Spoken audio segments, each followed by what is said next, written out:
तो आज हम जिस चीज के बारे में बात करने जा रहे हैं वो है शादी।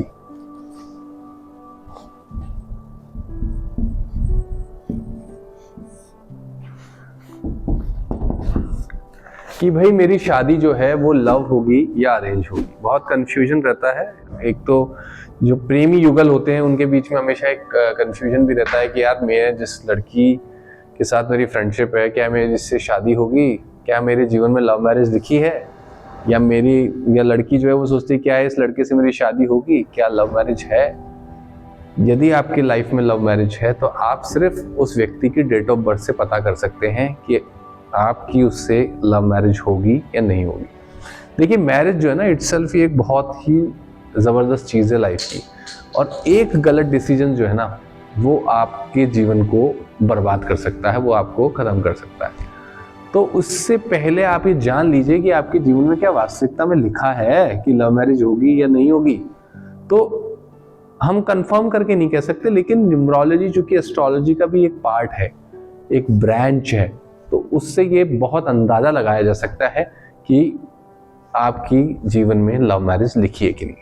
अब आपको करना क्या है, मैं आपको बहुत सिंपल से बताता हूँ। आपको करना ये है कि आपको अपने पार्टनर का डेट ऑफ बर्थ लेना है। मान लीजिए आपका डेट ऑफ बर्थ जो है वो है 3/1/2005 और आपके पार्टनर का डेट ऑफ बर्थ है वो है 21/3/2006। ठीक है, तो ये आपका डेट ऑफ बर्थ है और ये आपके पार्टनर का डेट ऑफ बर्थ है। और आप जो है ये बॉय हो गया, ये गर्ल हो गई। ठीक है, अब हमको देखना है क्या लव मैरिज होगी। देखिए लव मैरिज, तो ये बॉय का हो गया। तो हमें सबसे पहले क्या देखना है, हमें देखना है इसमें मूलांक क्या है, यानी ड्राइवर क्या है। अगर 0 से लेकर 9 तक है तो ये जो पहला जो वो होता है ड्राइवर। क्या होता है? मूलांक। मूलांक क्या है इसका? बॉय का मूलांक क्या है? 3। और इसका भाग्यांक यानी कंडक्टर नंबर क्या है? कंडक्टर क्या होता है? इस पूरे को प्लस कर देंगे तो 5 + 2 7, 7 और 1 8, 8 और 3 11 11 आ गया। ये डबल डिजिट्स में 11 आ गया। 1 + 1 2, तो इसका जो भाग्यांक है वो क्या आ गया? 2 आ गया। 2 बहुत बढ़िया आ गया आपको समझ में। ये बॉय का है। अब गर्ल के आ जाते हैं। तो क्योंकि ये डबल डिजिट में है तो मूलांक अगर डबल डिजिट में होगा तो उसको दोनों को प्लस कर लेंगे, यानी अगर यहाँ 25 होता तो 2 + 5 हो जाता है, क्योंकि यहाँ पे 21 है, 2 + 1 हो गया। तो 2 + 1 क्या हो गया? 3। तो मूलांक क्या हो गया साहब लड़की का? 3 हो गया। अब भाग्यांक कैसे निकालेंगे? वही सिस्टम सेम। भाग्यांक क्या हो गया गर्ल का? वो हो गया 2 + 1 3, 3 + 3 6, 6 + 2 8, 8 + 6 14। तो 14, 4 + 1 क्या हो गया? 5। जो भी डबल डिजिट में आएगा उसको हम सिंगल डिजिट में लेके आएंगे, ये एक थंब रूल है।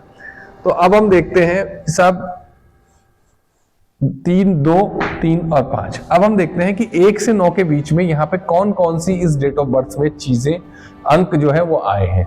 तो यहाँ पे कौन कौन सा आया? 1 आया है साहब, 2 आया है, 3 आया है और 5 आया है। ठीक है, इसमें ये अंक आए।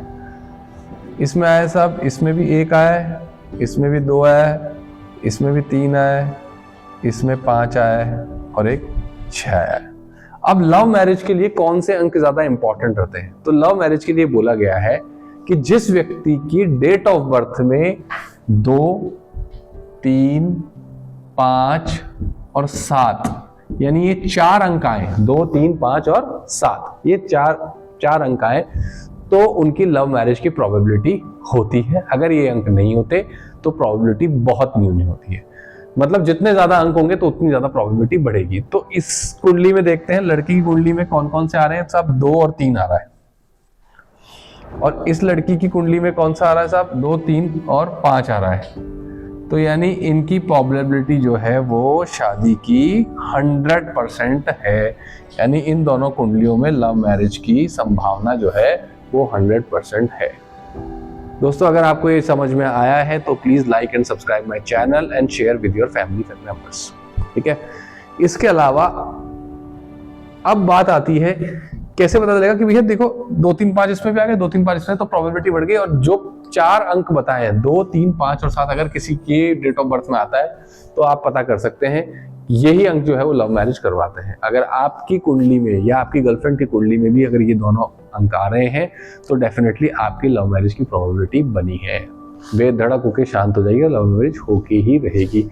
अब कई लोग ये क्वेश्चन करेंगे कि भैया हमारी तो शादी हो चुकी है लेकिन हमारे में तो ये अंक आ रहे हैं, हमारे में तो ऐसा कुछ हुआ ही नहीं। तो मैं आप सब लोगों को बताना चाहूंगा कि ये एक इंटेंट होता है। अगर ये इंटेंट है लव मैरिज का किसी का तो ही होगी, अगर किसी की इच्छा ही नहीं है तो ये पॉसिबिलिटी नहीं है। अगर मान लो किसी की इच्छा है कि साहब मुझे आज जो है छोले भटूरे खाना है तो वो छोले भटूरे खाएगा। अगर किसी की इच्छा नहीं है छोले भटूरे खाने की तो फिर छोले भटूरे क्यों खाएगा? उसकी इच्छा ही नहीं थी पहले से लव मैरिज की, वो अरेंज मैरिज की तरफ गया, सीधे सीधे घर वालों ने कहा इससे कर ले, उसने कर ली, खत्म बात। तो ये कोई बहस का मुद्दा नहीं है। अगर आपके कोई क्वेश्चंस हो, डाउट्स हो, मेरा नंबर ऊपर दे रखा है, आप मुझसे संपर्क कर सकते हैं, अपनी कुंडली चेक करवा सकते हैं। Thank you so much. Hare Krishna.